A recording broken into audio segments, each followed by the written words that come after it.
Okay, we're going to go ahead and get started. Welcome to Early College High School. I tried to introduce myself to all of you, but if you didn't catch my name when you came in, I'm Dr. Dave Martinez. I'm principal of Early College High School. I'm in my second year here as principal.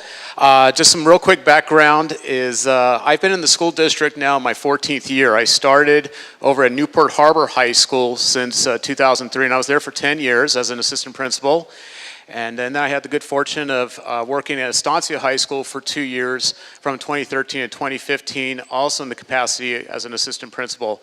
And as I mentioned, I just started working here as principal last year. So pretty well versed with the whole community and what this school in particular has to offer. So we welcome you to Early College, and we hope that after tonight you have a lot more information. You're armored with information about what Early College has to offer and what really, this is a unique place. I'm going to be co-presenting with two of my colleagues that are here, and I'm going to introduce them right now. To my immediate right is Ms. Candace Luthhold. And Candace is our biology teacher. She also has 3 sections of tutorial core, which is our academic intervention program. She's our academic intervention coordinator, and she's also our dean of students. And what you find out at Early College High School is our teachers wear a lot of hats when they're here. But she's been here since day one. In fact, she and I worked together at Newport Harbor High School for 3 years, from 2003 to 2006, but the school opened in 2006, and she's been there here from the very beginning. And then to her right, also co-presenting, is our high school guidance counselor, Mrs. Jamie Galini. And Jamie has also been a counselor here since day one when the school opened in 2006, and she too and I worked together at Newport Harbor High School for 3 years, from 2003 to 2006. So we've worked at big schools, and we're working at the smallest high school in our district, and we think we've got a really special place here. So we know you're valuing and you're considering Early College High School as an option, so tonight's about giving you the information that you need to know about the school. If you take a look at the first slide, it has the 3 R's of what we really stand by when we're delivering our curriculum and instruction and what the experience is for our students.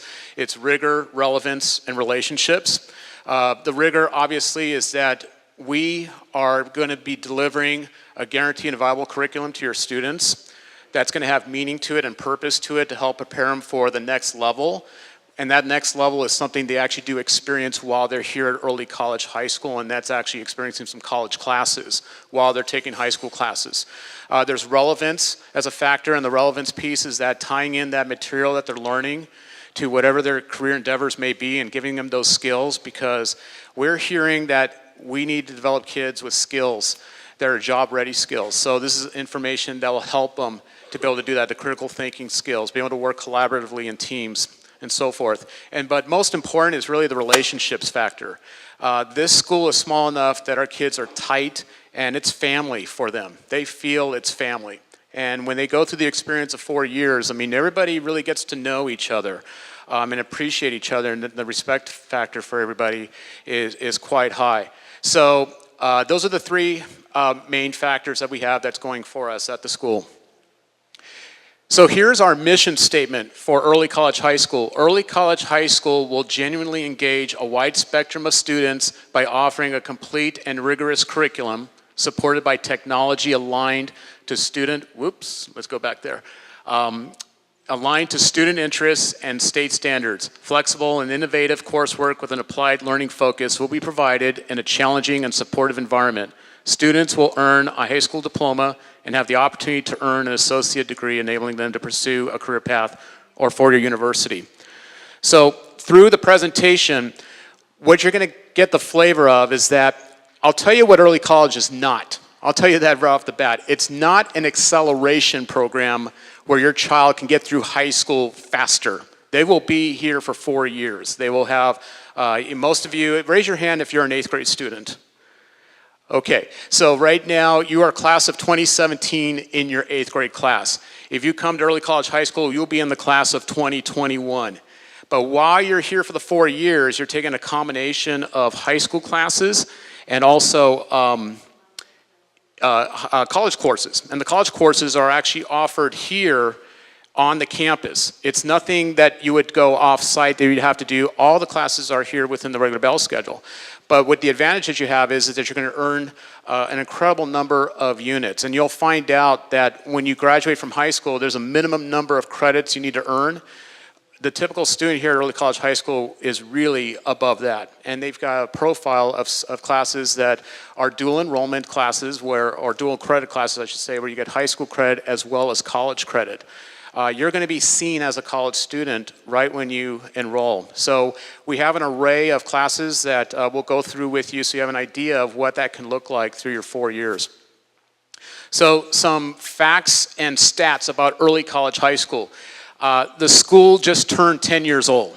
It opened up in 2006. It was based off the Early College Initiative, which is really to help students get a leg up on college, have the exposure to college, and assist them through that process. So our students are getting, an experience whereby they're taking college courses, they're treated like college students in their college courses, but they're also taking the high school graduation requirement courses.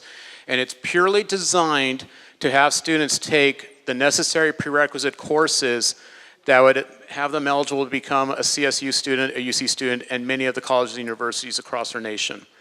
The very following year, it became an AVID school in 2007. AVID stands for Advancement Via Individual Determination.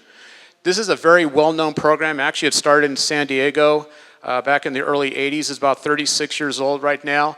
And this is a program to help students to assist them through navigating through the college process when it comes to applying to schools down the road, also educating our parents about what are the tests that are out there, and when it's the SAT, ACT, and give them a profile of really experiences and preparation to get to that level. And it's embedded in a class that we have. So a good number of our students, I'll tell you right now, about 2/3 of our juniors and our seniors are in an AVID program. And it's a recognized program. It's college prep, and I would urge you to investigate that. Just simply Google AVID, take a look at avid.org as the organization, and take a look at what that has to offer, because it really is assistive to help students get to that next level. In 2009, the school became a California Distinguished School. That's about as fast as a school can become a California Distinguished School once it opens in 2006. That's only 3 years. And really in that fall, that was the first year the school actually became a 4-year high school, because it started off just in 9th grade and then it kept building. So it became a California Distinguished School, not an easy designation to get, but very proud about that. And then in 2015, the school earned the California Gold Ribbon School Award, and this is really in recognition of the academic intervention program that we have here on the campus. What really makes early college unique, and again, Ms. Luthold is our coordinator of the program, and really one of the architects of the program. It's a 3-tier program, which means we can identify students and we want to basically address them at a certain point and help them academically through the various tutoring programs that we have here on our campus, that's embedded on our campus. Whether it's through our lunchtime tutorial program, or it's through our open period program where students can go to a computer lab where there's tutors housed there during the school day, or it's an actual tutor core class where they're in the class being supervised by a teacher, in this case, Ms. Luthold, and making sure that those kids are making progress, because we're about getting kids to earn the A's, B's, and C's in the classes. Those are the grades that get recognized when you're applying for colleges. So the school has a very good reputation of having a program that worked well and earned the Gold Ribbon School Award back in the spring of 2015. And then this last year, the California Department of Education has designated Early College High School as an honor roll school, and basically for demonstration of the 10 years over which the achievement has been produced by our students, and you'll see some of the data there. We're not going to go over all the data, because if we did, we'd be here for about a couple hours. You can always go back to our website and take a look at a lot of the achievements that have been done here. But we're really proud of where the school has been and where it's heading, and we'll celebrate all that actually next week on Friday when we celebrate the 10 years of the school and what's happened so far. We are WASC accredited, which is the Western Association of Schools and Colleges. That's the highest accreditation level a high school can get and earn. And it's done in every 6 years. So we're accredited through June of 2018, and what will happen in the spring next year is we will be visited by a committee that will look at our school and basically kind of do an analysis, a self-study of how we're doing and where we're going with our school plan. So some real quick facts and stats. We have a 100% high school graduation rate. So as I mentioned, that means we get our students to graduate on time, not earlier. So you guys are class of 2021. If you're a 7th grader in here, you're class of 2022, and so on and so forth. But what we do is we have college courses are embedded in the high school schedule. So that makes it not only a plus that we have a partner school that we'll talk about here in a second, but the courses are here on our campus within the regular bell schedule. Students don't have to take night school, although we do have late afternoon, early night classes that we do offer. We start doing that, and they have an option to take those, but they don't need to, but they're within the regular bell schedule. Students typically earn about 25 to 40 transferable semester college credits before high school graduation.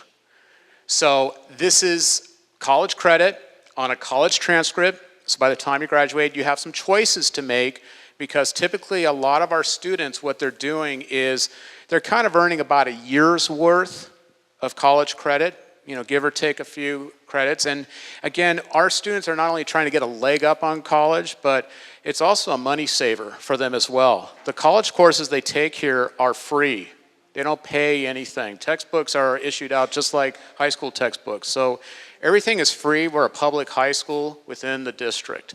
So if it's free and they've started year one of basically an AA degree, a lot of our students will opt to finish out their AA degree in a 5th year context.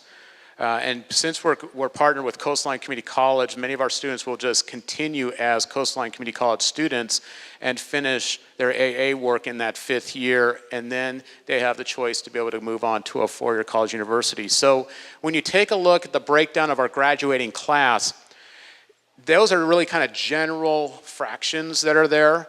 About 1/3 of our graduating class will just go straight into a 4-year college university.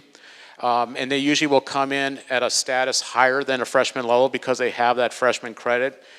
Typically, it's probably an ambitious student who maybe cranked out 2 years worth or a lot of credits, and you want to go into a program that's in their area, and they have a major there, and they're going for that. But a lot of our students, what they'll do is they finish up as much as they can here, and then they finish up in that 5th year with an AA degree. So when you still add it up, they still save time, and they saved a lot of money, because going the community college route, and the state of California is really blessed with some really good courses within our community college program here, and being Coastline, it's just an added plus. So again, I purposely wanted to make this presentation more than just me, one speaker. It's always best to have different speakers present so you don't tune the presenter out. So I'm going to turn it over to our high school guidance counselor, Mrs. Galini, and she's going to go over to the next few slides. Thank you. Good evening. As Dr. Martinez said, my name is Jamie Galini, and I'm the school counselor here at Early College, and I was fortunate enough to help start up this school 10 years ago. So I want to talk to you a little bit about our college partnership. And when early colleges are started, there always has to be not just a high school, but also a college partner. So as Dr. Martinez said, our college partner is Coastline Community College, and they have agreed to come teach classes here on our campus.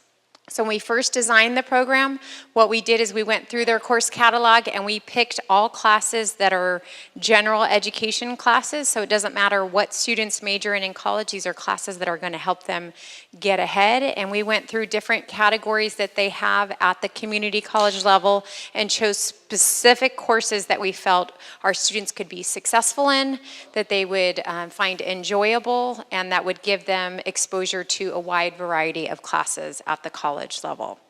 So as Dr. Martinez said, these classes are actually part of our regular schedule. So we are on an 8-period block, and a student will have that college class as one of their 8 periods. They will walk across campus here. There will be a Coastline Community College faculty member there to teach the class.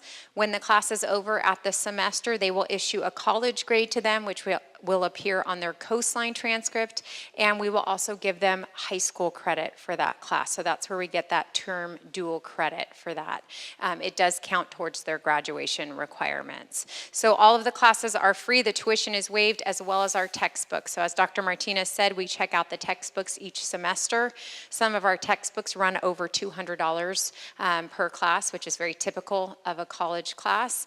We check that out to them. We check it back in at the end of the year and at the end end of the semester, and we do the same thing every semester, so there is no cost associated with any of the classes here on campus. So where do the classes transfer to? So we, again, specifically chose classes that are transferable. So all of the classes we offer from Coastline transfer to Cal State universities, and there are 23 Cal States, which include Fullerton, Long Beach, San Diego State, Cal Poly San Luis Obispo, and so on. And they do transfer to all UC campuses as well. They do transfer to out-of-state and private schools. It just depends on the individual university, but Coastline Community College has agreements individually with all Cal States and UC schools to guarantee those credits.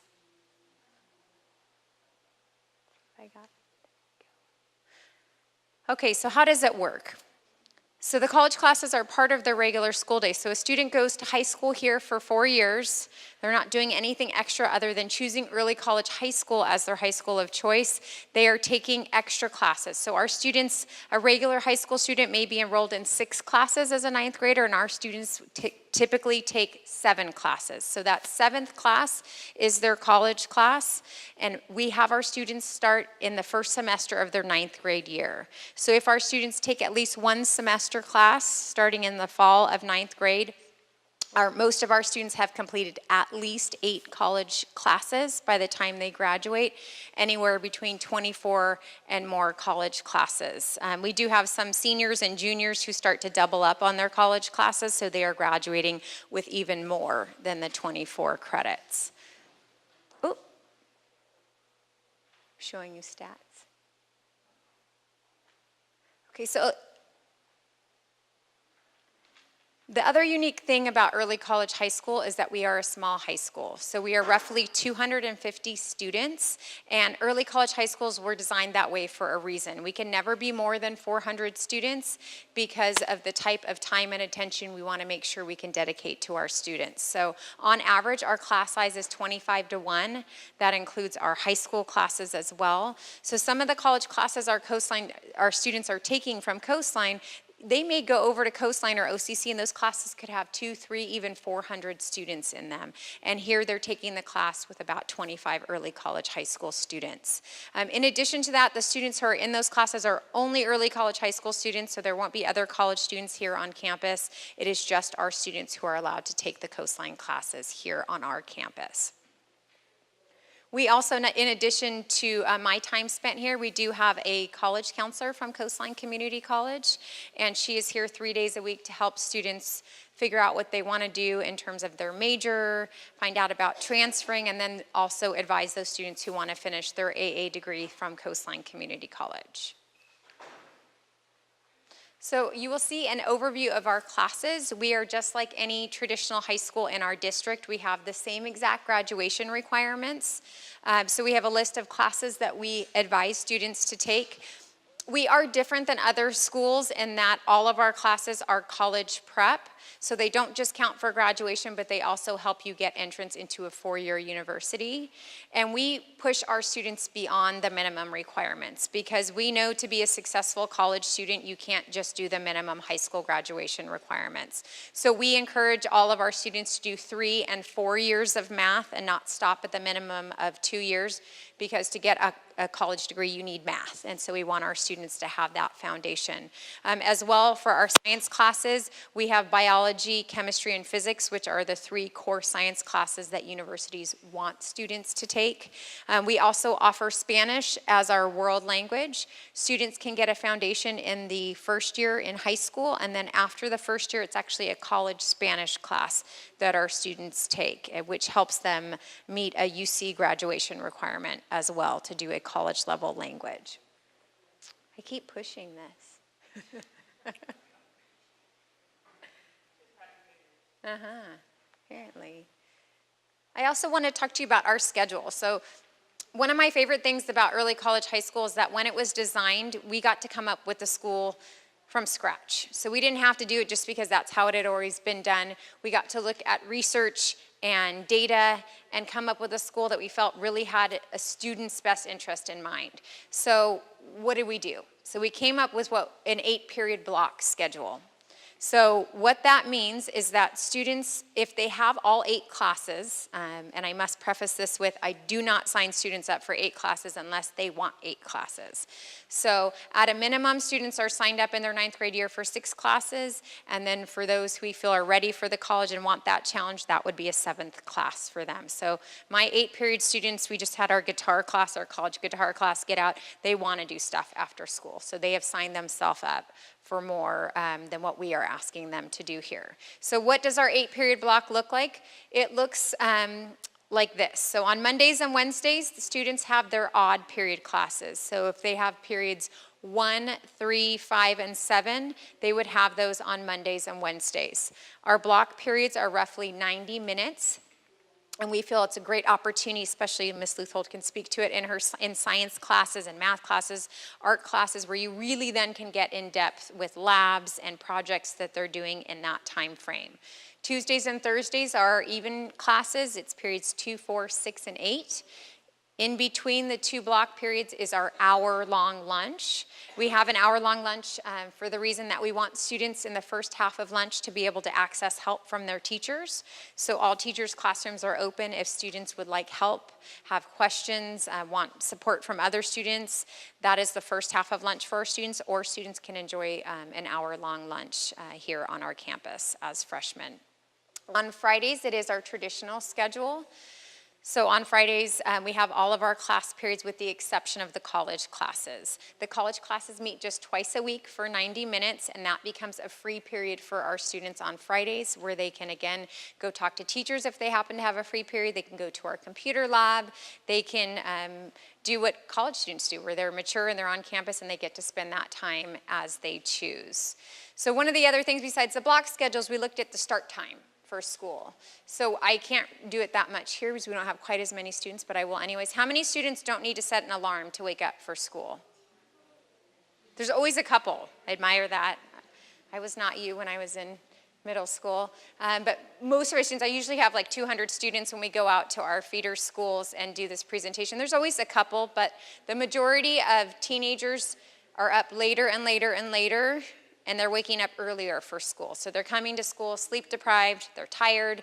You can always see the dip in grades in the first couple classes. Our teachers will even say it, the first couple classes tend to be really quiet. It's hard to get students to talk and answer questions and engage. So we decided based on research that we should just start our school day later. So our school day Monday through Friday starts at 9:05, and on Tuesdays it starts at 10 o'clock. And it ends every day at 4:15, and that again is if you are scheduled for all 8 periods. So depending on what period they have off, that would determine the end or start time for students, depending on what classes they are signed up for.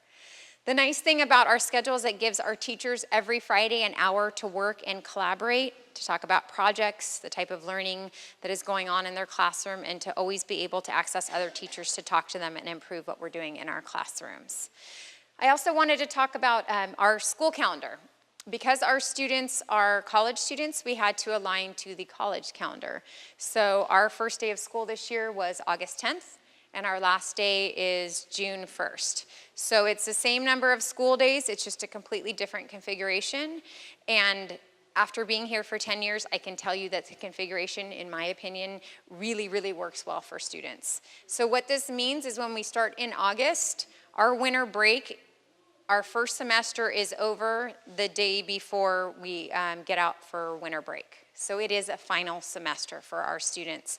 Our students finish their college class, they get those grades. We post their high school grades. They get 3 weeks off, so they get the college coastline winter break. They come back in January, and then we finish the second semester, and it ends in June. So it really is a natural break for our students, much like college students where they need that break, and they work really hard all semester. It really, really works well for our students. I also wanted you to take a look at other extracurricular opportunities that we have here. So most of our activities are a lot like the big schools, they're just on a smaller scale here. So we do have a yearbook where students can work with our art teacher, and they can take pictures and digitally capture what we're doing on campus, and they actually work with her with software and help create our yearbook that we print and students buy every year. We also have ASB, which is our student government. So every year students run and they are elected to ASB. They help plan our dances, our other fundraising activities, and are really involved on campus and have a strong voice, which is really fun for us to get to see. We also have a National Honor Society, so students who have done really well here in their 11th and 12th grade year, they serve as peer tutors to other students who may be struggling in those classes. So Ms. Leuthold's biology class, the first half of lunch, will have some National Honor Society students who did really well in biology there to help any students who are in 9th grade who may want extra help during that first half of lunch. We do have something called house competitions. How many people know Harry Potter, have seen the movie? Okay, we have a couple. Okay, so this was actually modeled after Harry Potter, and every student when they come here is assigned to a house, and you'll see them listed. We have the stingrays, sea dragons, narwhals, and barracudas. And we have an activity, our first house competition when students get here is we actually have a sorting hat. We pick students' names out, and they are assigned to a house, and they are in that house all 4 years. Teachers are assigned to a house. And they do competitions once a month, and it's students from all grade levels. So it's a really great way for students to get to know one another, but also to do friendly competition. So they do an activity every month, and all students are on campus here cheering each other on, and it's really a fun activity to watch. We do college field trips. So our goal is every year to do at least 2 college field trips for our students to expose them to different colleges, most of them obviously in our local area, but we are very fortunate to live somewhere where we can look at Cal States and private schools and UC schools and take students there in a day trip. So we definitely do that for students so that they can have a visual on what 4-year college looks like. We also have community service opportunities here. Just like the rest of the schools in our district, 40 hours of community service are required for graduation, and we do encourage our students to get involved in the community and to give back as well. So after school, we have 2 opportunities for students to meet their PE requirement. There are 2 years of PE required in order to graduate for the state of California. So students can do that in our traditional PE class, or they can choose to do a dance class 2 days a week after school, or participate in our co-ed soccer as well. So any of those 3 choices will give them PE credit to earn towards graduation. In addition, I mentioned after school, one of our history of rock and roll college professors from Coastline teaches our students guitar. And we have some that are provided for students if they don't have one, but they are all learning to play guitar, and they are getting college credit for free for that class as well, just as an extra opportunity for them. And now I'm going to hand it over to Candace Leuthold. I know, right? Well, she already showed you all of my data, so you've already seen the stuff. Yeah, I'm Ms. Leuthold. And I've been here, like she said, since the very beginning, and I actually helped our original principal design the school. So actually have a lot invested in this place. But I wanted to show you, oh, look at this, here we go already. I didn't do it, I swear. Where are we? Where are we going? Where are we going? Wrong way. Oh, there we go. And stop. Okay, so here's our basic enrollment. We've, for the last few years, we've been basically at about 250. So about 250 students, and you know, we've pretty much maintained. I mean, you can just kind of see. I'm not going to talk about all the numbers, just because these are all in your packet. And if you really want to, dive in depth, please do. But this also shows you what our class sizes are. So there's our 9th grade class sizes, our 10th grade, et cetera. So right now in 9th grade, we've got about 62 kids. So you can see it's pretty even from grade level to grade level as far as number of students per class. In order to come to ECHS, those students have to be residents of Costa Mesa or Newport Beach.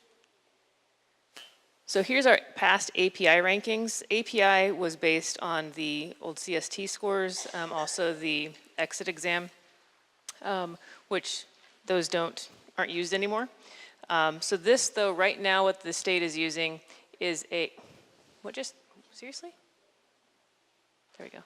The state is using a 3-year average. And so right now we're at a 910 is our 3-year average. That's what they're using right now as a comparison. Every year we continue to increase. And this, I think, is some of the most impressive stuff right over here, the state rankings and the similar schools rank. The best you can get is a 10, and every year we were ranked a 10 out of 10 for both of those. So obviously our students have been doing very well on the tests, and that's just the measure that they use, the numerical measure. And that's not the only way that you rate how a kid's doing. Here's another way that they can take a look at how students have done, as far as being eligible for UCs and Cal States. This is just the eligibility to apply. And so you can look here, this is the eligibility for the state of California. Really? The state of California, for Orange County, Newport-Mesa, and then for ECHS. So as you go over this way, you can see the numbers get higher. And this last year we were at 70, this was 2015 or 14-15, 70%. 13-14 we were all the way up to 90%. These 3 years right here, they were not including things like the college classes into whether or not our students were eligible. So like the students who were taking college Spanish, they weren't including that as taking a foreign language because it wasn't a high school class. And it's like, well, it's still a foreign language, come on. So those didn't get included in the numbers, even though the students were still eligible, it didn't get included in the data. And then lastly, this is our, the Smarter Balanced Assessment. This is a new assessment that they've been taking for the last couple of years. This is how our students have been doing on that. And again, California, Orange County, Newport-Mesa, and ECHS. This thing is crazy. There we go. So English Language Arts and Math. So Early College High School has been doing, our students have been doing better than every other measure so far. So this is the numeric stuff, right? So that's all fine and good, great. The kids have been doing good on their tests. But how else can you tell how the kids are doing, right? Because what really, I think, matters to me is how are the students really doing as far as, how are they doing in the classes? How else are they doing? How do they feel in school? And we have several students who come here, and like Dr. Martinez said, they come and they feel like it's a family. They actually have said that this is a very family-friendly atmosphere, that they, feel like they're all part of the family and everybody gets along, and there's, knock on wood, in our 10 years we've never had a fight, which, it's pretty amazing. The respect that the students show to one another is pretty amazing. In class, the discussions that we have, and the questions that they ask, they're not afraid to ask questions because they're not going to get made fun of if they ask questions. And those are the things to me that show me that the students are doing better. And that, I think, gets reflected then in the test scores because they're actually learning, I think, at deeper levels because they can actually interact and they can actually learn things without feeling that they're going to get ridiculed if they don't understand something. So that's one of the things that I personally really like. This goes back to you. Okay. Yeah, we apologize for this clicker. This thing's on the fast track and ready to motor, so I'm just going to place it right here. Look what it did. It was magic. I didn't press anything. So I'm going to go right there.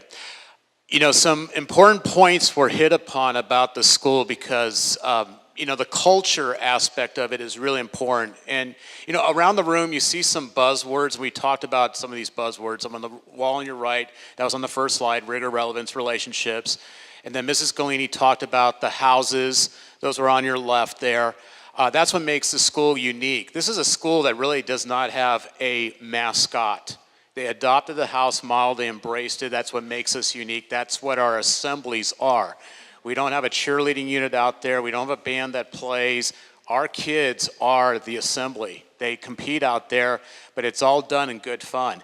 Up above those words are, college, career, and character.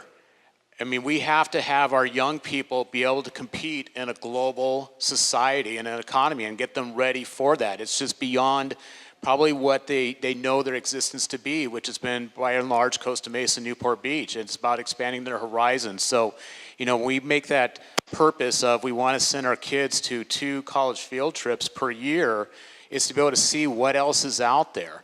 Because to me, what's most important is what our kids become beyond when they walk that stage and they get that diploma and what they're going to do with themselves beyond that. How are they going to be contributing members to our society and their community? And are they going to be people of character?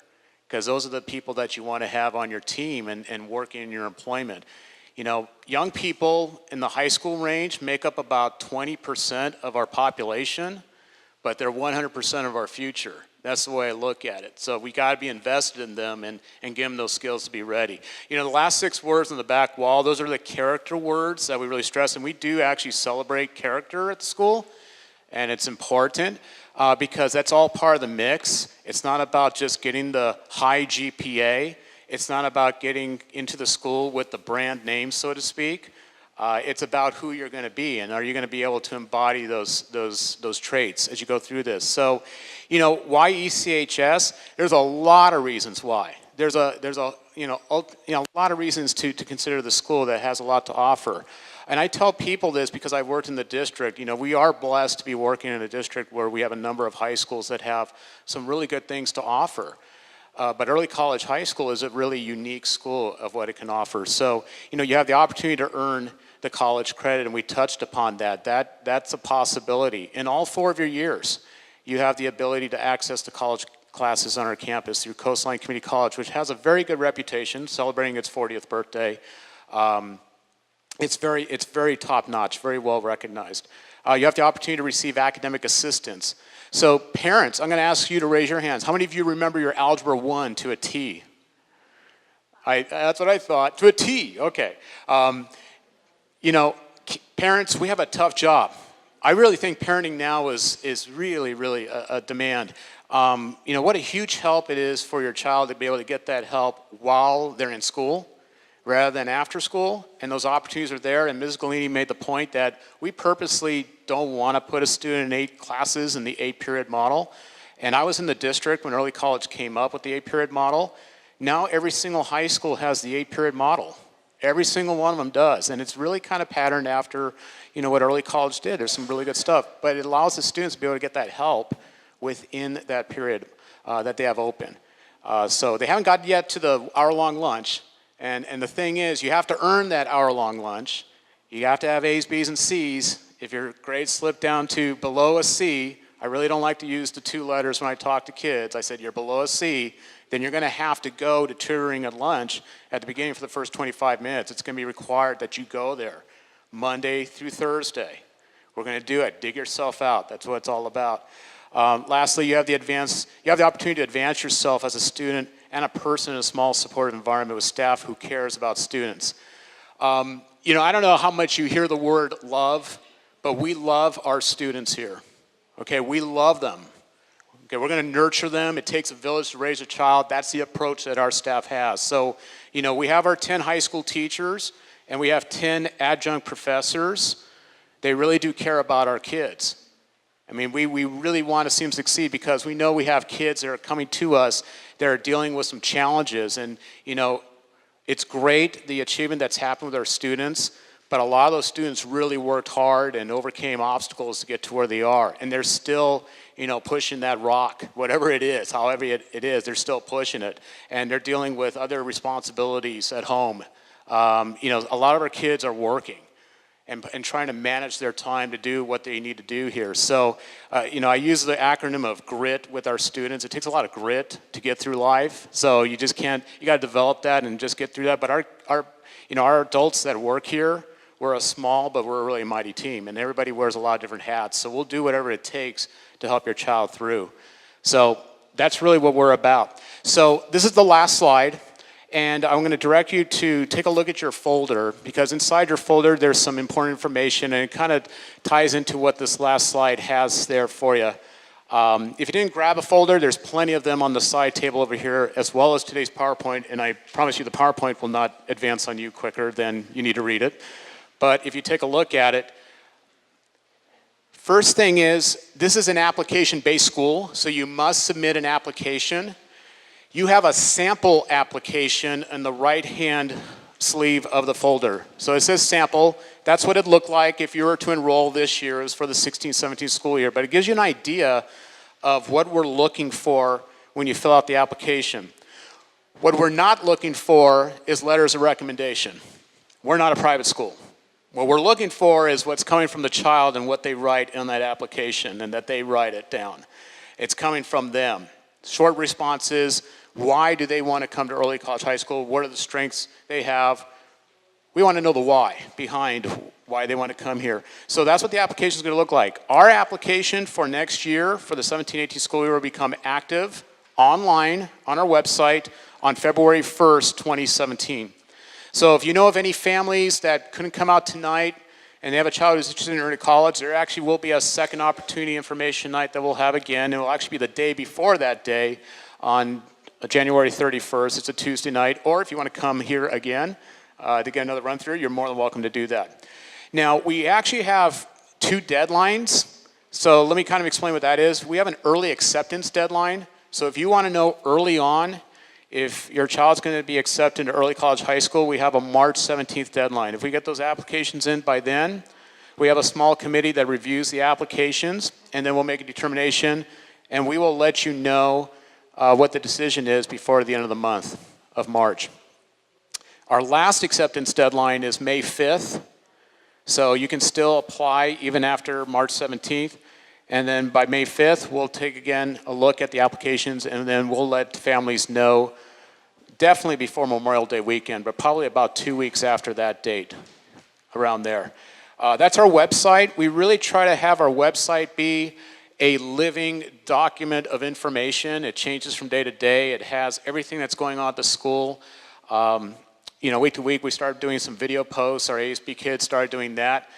You can start following the school. I established an Instagram and a Twitter account. You can access that. I post pictures up there and send it on out there, and you can get access to that. You're free to do that. So always just try to follow school. I think the best way to really learn about the school as well remotely is take a look at the website. If the website is trying to keep up to date and be vibrant, it's a very good source of information. Are there any families who are not, their child is not going to a Newport-Mesa Unified School District school? Is there anyone? 1, 2? Okay. So if you're a family and your child's not going to one of our Newport-Mesa Unified School District schools, you need to go through what's called address verification with our district. And they're going to begin on April 17th and starting to clear families. So they actually have a page on the district website that'll tell you what documents you need to bring for address verification. As was referenced before, the child or you must live in Costa Mesa, Newport Beach, within the district bounds.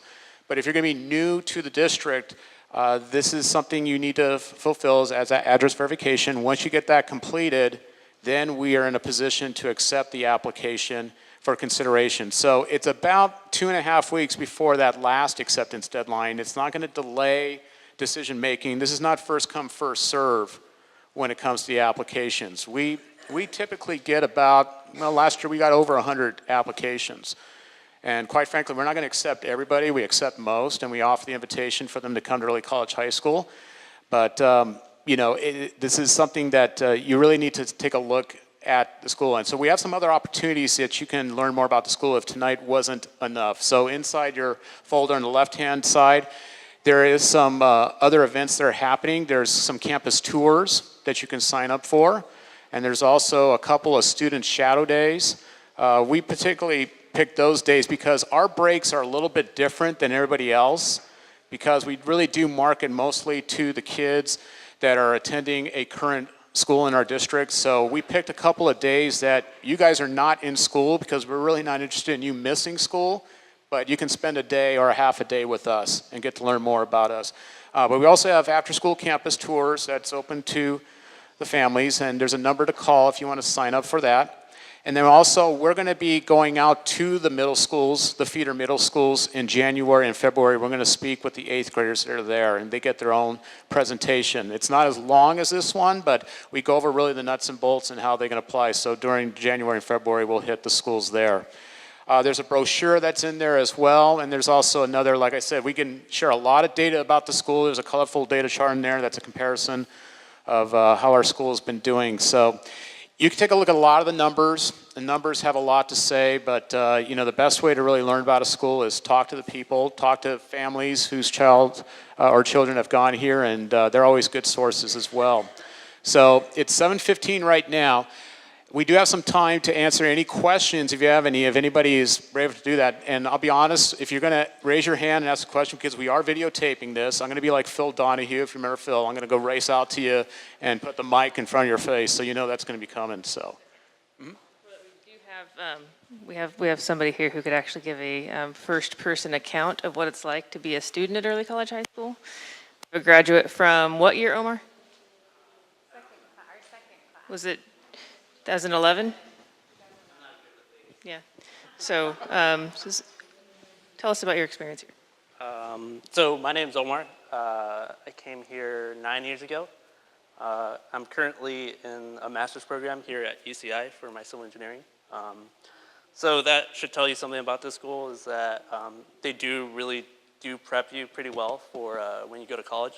One of the important things about going to college is that you always have to present in front of a large group like this.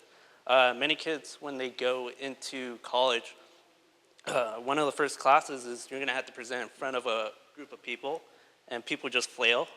But I was better than most because I had that experience, and being able to present in front of people is really important. It actually opens opportunities. For me, one of the things that happened after I presented was that I actually got to work with a professor for about 2 years when I was in my undergrad. And with those 2 years, I got more doors open, so like, it's pretty good. That's another thing about this school. College classes, they're good. I mean, they're a good entry level if you want a taste of what college is, but those are general education. You get more specialized when you go to college, and you have a better idea of what college is like. One of the things about college is that when I went to college, I just felt like it was just high school again, because you just go to but instead of high school, you don't have to stay on campus. You could just leave after your classes are over. But one of the things that really helped me coming to the school was being able to open up. I'm pretty sure right after middle school, I wouldn't be able to be up here and talk to you guys like this. Mostly because I was really closed, I didn't like to speak to other people. But now after high school, I got better at being able to communicate effectively to other people, connect bonds, which is really important as I go further up in my career, is that being able to make those connections with other people, because connections opens up opportunity. And if you prepare well, then when you meet those opportunities, you'll be able to take advantage of them. But the closed kit family, I had a best friend here, and I'm still good friends with him that I made here in high school. And I became really good friends with his family, and basically now I'm part of their family. So, and sometimes I come to visit and say thanks for basically teachers for helping me out. One of the weaknesses I had coming to this high school was my writing skills were not the best. And I had an English teacher here, my first year here, and her name was Campolone. And she would help me after school was over, help me with my writing skills because they weren't the best. So after spending like 2 semesters at night school, I got better and better. So this school, it's good. It's good if you like small communities and you feel like you have something to offer the world, then sure, take this school.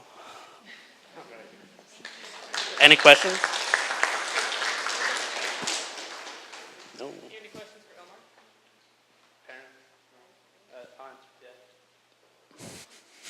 And I can't go down the middle aisle because I'll be on tape then, coming right head on to that camera. So here you go. Yeah, I had a question coming here tonight. I saw a little bit of issues with the maintenance. So I was wondering, how is your budget in accordance with the campus facilities? How are you planning to do improvements in that aspect as well? So yes, we're under construction. If you were even here last year at this time, this room would have looked totally different. Would have had a black, beaten up floor. The walls weren't painted. Everything you see up here wasn't even put up. This was a bond measure that was passed by our district to upgrade the facility. This was Mesa Verde Elementary. For some of you that have lived in the community long enough, you knew that. And actually, last year we were in portables out on the blacktop over there. So we moved into this building in early August, and we started the school year on August 10th. So the classrooms have been basically refurbished, modernized, paid for by the district. So most of that's been done, is everything inside the building. So all the classrooms are basically up to grade right now. We have a little bit of a punch list that's shrinking as we go through of other items that are getting done. But you're gonna see a lot of landscaping. No, we don't have a groundhog problem out there. I know we're by a golf course, but we're not by Bushwood. We got some work that's happening with our landscaping. So a year from now, this place is gonna look different as far as what the planters are gonna look like, what they have plans to do with the landscaping. They're extending our field. So there's a lot of fences that are up, but these are all upgrades. And there's not a budget issue at all. It's not a site expenditure. It's the district that has bond measure money. So you've seen some upgrades done at some of the other schools in our district as well for different projects, but that's what's happening here. Hopefully that answered that. Any other questions? Yes.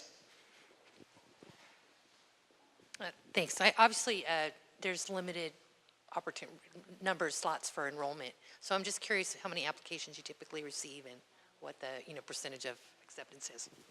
Yeah, we get about 100 applications, and as Jamie referenced, by design the school is not designed to go over 100. So I would say with this last class, we made about 80 offers to about 80 students out of the 100. And the 20 didn't qualify. They didn't qualify for various reasons. It's not that we're looking for extraordinary GPAs. We're looking for kids that can demonstrate to us they're hard workers, and we're looking at grades. We are looking at attendance. We are looking at behavior. So, if you saw the enrollment numbers, if you feel your child can make it in that context, we're never saying no because we didn't have enough seats. We're not there yet. But we're at a school, as we mentioned, we're about 230 to 270 students, and we can outfit that. So that's kind of where the holding pattern has been so far. Hopefully that answered that. Yes? I'd assume the busing is available, for them. Yeah, same busing as you would for any other schools. There's pickup areas for wherever you live, so we can go through the bus application process, very similar to any of the other high schools. Yes, let me get to you first. Could you elaborate further on you have 8 teachers here, or 10 teachers here and 10 adjunct. So how many of your teachers cover subjects or years? So we have 10 full-time high school teachers. Candace is a science teacher. We have 2 teachers that are in science. We have 2 teachers that teach English, 2 teachers that teach math. We have an art teacher who does the yearbook in our AVID program. We have 1 world history teacher, solely world history in an AVID class. We have a world history teacher, 50%, and does introductory Spanish. And we have a PE teacher, half PE, other half doing ASB duties. The professors are teaching their specialty classes within those college classes that you see there. So again, when you do the math behind it, about 250 students divided by 10 teachers, gets you about 25 students to 1. 25 is really kind of a high number. The numbers are typically in that 20 to 25 range where we're at. So hopefully that answered that. If you ever want to take a look at my master schedule board, I don't think I answered your question. Yeah, well, I'll follow up with you afterwards. Any other questions? Yes.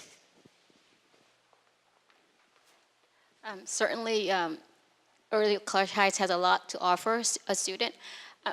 Because you've been in other schools, like Newport Harbor and Estancia, can you tell me what is the disadvantages of coming to early college highs versus other bigger high school like Estancia or Newport Harbor? One that I can think of is athletics. If you have a child that really wants to compete on an athletics team, we don't have athletics here. We're not a CIF member school. And early college high schools are a concept throughout our nation. There's several of them throughout. They're not by design to have athletics programs. So sometimes we'll have a student that will apply, and then they let us know, well, I really want to play soccer for Estancia. And you can't. It would be a CIF violation to be able to compete for another high school while attending classes here. You can't have the dual enrollment. So there isn't any of the sports. I don't know what the other disadvantage would be other than if you like to go to assemblies and see people perform. You're not going to see that here. If you like going into a gym, I mean, I'm a very sports-oriented person, but if you like going into a gym and watch a basketball game, you're just not going to see that here. The kind of kids that we have here, they're really here with a focus of their academics. That's what they're here for. So other than that, I mean, I enjoyed my 12 years, but you know, what we have here is very unique, and I really can't think of any more disadvantages other than if you want to be part of a bigger crowd, so to speak, I guess. You know, Estancia runs about 1,200 students. Their smallest comprehensive high school in Newport Harbor is about closing on 2,500 students. It's very unique. I mean, I think it's kind of apples and oranges, trying to compare the two, just because at Newport Harbor is 2,500 students where we have 250. So trying to compare the two, it's a really hard comparison because both have their advantages, and so it really just depends on what you're looking for. I mean, there are some excellent programs at all of the schools in our district, and it just depends. You know, is your student mature enough and motivated to take college classes starting now, or not? Because that's really what the emphasis of the school is, and so that's that's the impetus that started the whole thing here, so I think that's kind of what we try to focus on. Okay. We have time for one more question. Here we go. Okay. You're good. You got a good voice. Oh, great. My question is, what about the arts? I know there's guitar. Do they have an opportunity if they want to participate in the arts, like say at Mesa or? Yeah, so the arts program, we do have Art 1 here taught by our high school teacher, but even though we're not a CIF member school, we've had opportunities for students to, let's say, be in Costa Mesa's band, and they have an opportunity to do that, because there is no conflict, there's no CIF body that oversees that. So, we've had some situations like that happening. We would always take a look at possibility of even theater arts as an option. What gets a little difficult is just our bell schedule, because we start later, we end later, and a lot of those programs start right after school, so it's just the conflict. But if there's a way we can make it work, we'll always take a look at something like that when you're talking about the performing arts. Okay, so I'm always kind of like a stickler on time. It's 7:30, so we're done for tonight, but the three of us are going to stick around here to answer any of your questions. And again, I'll just end by saying this. This was not planned to have a former student come up and speak. These sort of things, that's just happened. I didn't go out and invite him and say, listen, you're going to speak. We didn't do that. Like, I went out and got my dinner before here, ran into a former student. He saw my jacket, and he said, oh, you're at early college? And we got talking, and he has a sister that comes here, and really talked about his experience at school and where he's at right now. So those are the stories that you just want to hear. Like I said, what are these kids doing with their lives after they walk that stage and they have those connections? And now the school is starting to develop a legacy, and you've got some kids that are coming back, former students. It's always neat to, for me to get to know them and find out what they're doing. So if you'd like to stick around and ask any three of us questions, we'll be here. The mic will be off, so you don't have to worry about that. But I thank you for coming here, and feel free to give us a call if you have any questions. Thank you again.